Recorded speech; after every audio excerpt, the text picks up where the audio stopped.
नमस्कार दोस्तों, आइए हम लोग अब अपनी अगली वीडियो शुरू करते हैं। जैसा कि आज हम लेके आए हैं टॉप 10 जीके क्वेश्चन।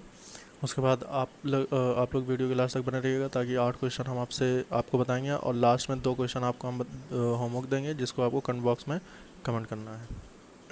तो पहला क्वेश्चन है, वक्रेश्वर ताप विद्युत केंद्र किस राज्य में है? तो इसका सही आंसर होगा पश्चिम बंगाल में। तो पश्चिम बंगाल के बारे में अब हम कुछ बात करेंगे कि भारत के पूर्वी भाग में स्थित एक राज्य है और इसके पड़ोसी राज्य हैं नेपाल, सिक्किम, भूटान, असम, बांग्लादेश, उड़ीसा, झारखंड, बिहार, और इसकी राजधानी कोलकाता है। इस राज्य में टोटल 23 ज़िले हैं। अब हम दूसरे क्वेश्चन की बात करेंगे, एरिड फॉरेस्ट रिसर्च इंस्टीट्यूट कहाँ स्थित है? तो ये है जोधपुर में। अब जोधपुर के बारे में कुछ विशेष जानकारी हम लोग प्राप्त करते हैं।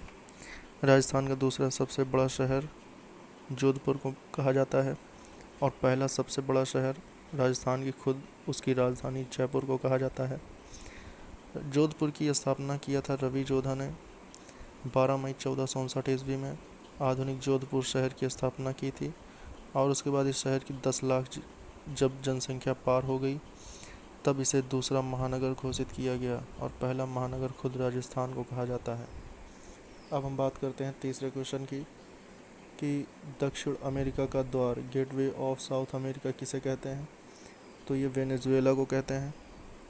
अब वेनेजुएला की कुछ जनरल नॉलेज बातें हम कर लेते हैं कि दक्षिणी अमेरिका में स्थित यह एक देश है जिसकी राजधानी काराकास है और यहाँ की राजभाषा जो है वो स्पेनिश है और यहाँ के राष्ट्रपति निकोलस मदुरो हैं।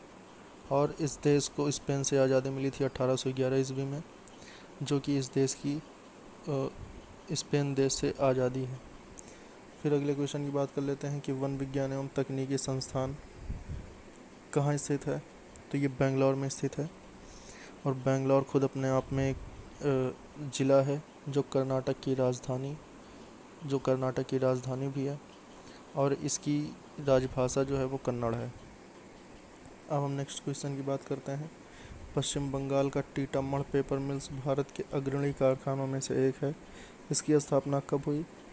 तो इसकी स्थापना 1881 ईस्वी में हुई है। फिर नेक्स्ट क्वेश्चन की बात करते हैं, क्वेश्चन नंबर 6, किशनगंगा किस नदी की सहायक नदी है?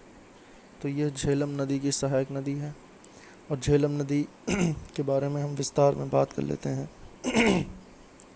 तो झेलम नदी का एक और नाम है, इसे वितस्ता कहते हैं और ग्रीक भाषा में इसे हाइडिस्पीस के नाम से भी जानते हैं और ये भारत और पाकिस्तान में बहती है। अब उसके बाद नेक्स्ट क्वेश्चन की बात कर लेते हैं। 7वां क्वेश्चन, कि वेम्बानाद झील कहाँ स्थित है? तो वेम्बानाद झील जो है वो केरल में स्थित है। अब उसके बाद हम बात करते हैं क्वेश्चन नंबर 8 की। तो क्वेश्चन नंबर 8 में है, डायमंड और हार्बर तथा सॉल्ट लेक सिटी किस शहर में स्थित है? तो ये कलकत्ता में स्थित है। कलकत्ता के बारे में हमने आपको अभी बताया पहले कि कलकत्ता खुद पश्चिम बंगाल की राजधानी है और यहाँ की जो राजभाषा है वो बंगाली है। अब उसके बाद हम नेक्स्ट क्वेश्चन की बात करेंगे और इस सीरीज़ का वो आखिरी क्वेश्चन होगा। उसके बाद हम आपको एक क्वेश्चन आज देने वाले हैं होमवर्क में, क्योंकि टोटल 10 क्वेश्चन की सीरीज़ है तो 9 क्वेश्चन हम आपको करा दे रहे हैं, एक क्वेश्चन आपको होमवर्क देंगे। 9वां क्वेश्चन है, बैरोमीटर का पारा यकायक गिर जाने से किस प्रकार के मौसम का संकेत मिलता है? तो इसका राइट आंसर हो जाएगा तूफ़ानी या चक्रवातीय मौसम। अब उसके बाद हम मौसम की बात करते हैं। तो भारत में मानसूनी प्रकार की जलवायु पाई जाती है। मानसून शब्द अरबी शब्द मौसम से बना है, जिसका अर्थ होता है हवा की दिशा में मौसमी परिवर्तन। भारत का मौसम 2 प्रकार की हवाओं से प्रभावित होता है, अरब सागर से आने वाली हवाओं से और बंगाल की खाड़ी से आने वाली हवाओं से। भारतीय मौसम विभाग विज्ञान ने भारत की जलवायु को निम्नलिखित 4 ऋतुओं में बांटा है। पहला है शीत, दूसरा ग्रीष्म, तीसरा वर्षा और चौथा है शरद ऋतु। तो ये 4 प्रकार के भारतीय मौसम के बारे में जानकारी थी दोस्तों। ऐसे ही मैं बहुत सारी सीरीज़ लेके आप लोगों के लिए डेली आता रहता हूँ, क्योंकि अभी भूगोल की सीरीज़ चल रही है तो इसलिए मैं भूगोल से ही रिलेटेड एक क्वेश्चन आपसे करता हूँ, जिसको आपको कमेंट बॉक्स में बताना है दोस्तों। तो वो क्वेश्चन है आपका कि भारतीय भूगोल के जनक किसे कहते हैं?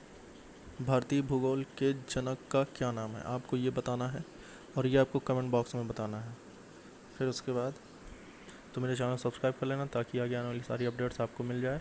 और इसमें जितनी भी वैकेंसियों की डिटेल्स भी होती हैं वो भी मैं लेके आता रहता हूँ। और मेरे साथ अगर आप टेलीग्राम पे जुड़ना चाहते हैं तो उसका लिंक मैं डिस्क्रिप्शन में और कमेंट बॉक्स दोनों जगह दे दूँगा, आप और मेरे साथ जुड़ सकते हैं। जय हिंद, जय भारत।